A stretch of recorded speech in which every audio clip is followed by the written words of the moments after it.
কেন বিএনপি কি এনসিপির মামা? দাবি করতে পারেন আপনারা ক্ষমতায় যাবেন, রাষ্ট্রপতি কি করে জানেন আমরা ক্ষমতায় যাব? নির্বাচন হোক।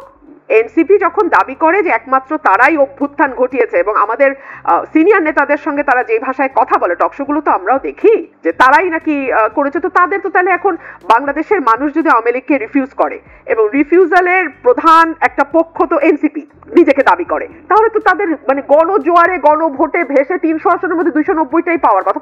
পাওয়ার পরে তারা এজেন্ডা বাস্তবায়ন করুক। বিএনপি তো তাদের মামা না, খালুও না, তো বিএনপি কেন তাদের এজেন্ডা বাস্তবায়ন করবে? এই সরকারের বহুমুখিতা এত যে আমরা বুঝি না। আপনি একটা প্রশ্ন করেছিলেন এনসিপি তো মধ্যপন্থার কথা বলছে। আমি এনসিপির গঠনতন্ত্র তৈরি হয়েছে বলে জানি না, সম্ভবত তাদের এখনো কোনো গঠনতন্ত্র নাই।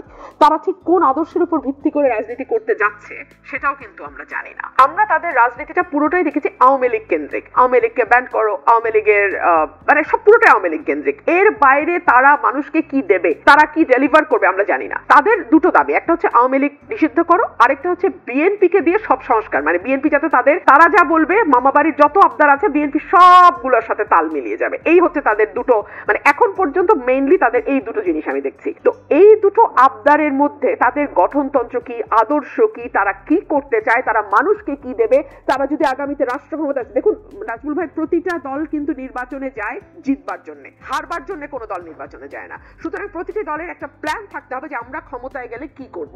সেরকম কোনো কিছু ডেলিভার কিন্তু এখন পর্যন্ত আমরা এনসিপির কাছ থেকে পাই নাই। সুতরাং এনসিপি যতই নিজেকে মধ্যপন্থা বলুক বা যাই বলুক, আমি আসলে এটা আমি বুঝতে পারি। তারা একটা কথা বলে যে আমূল সংস্কারের মাধ্যমে তারা নতুন রাষ্ট্র কাঠামো তৈরি করে ক্ষমতায় আসতে হবে। তো তাদেরকে তারা যে বন্দোবস্তের কথা বলছে এটা তো তাদের এজেন্ডা। এই এজেন্ডা বাস্তবায়ন তো তারা আরেক দলের উপর ভর করে করতে পারবে না। এই এজেন্ডা তাদেরকেই বাস্তবায়ন করতে হবে, এটা তাদের এজেন্ডা। ফর এক্সাম্পল 31 দফা বিএনপির এজেন্ডা, এখন কি বিএনপি এনসিপি কে বলবে তুমি এগুলা বাস্তবায়ন করো?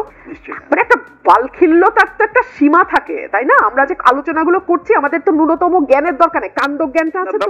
এইভাবে দেখি এগুলো বিএনপির কাছে এনসিপির দাবি, যেহেতু বিএনপি ক্ষমতায়, বিএনপি কে এনসিপির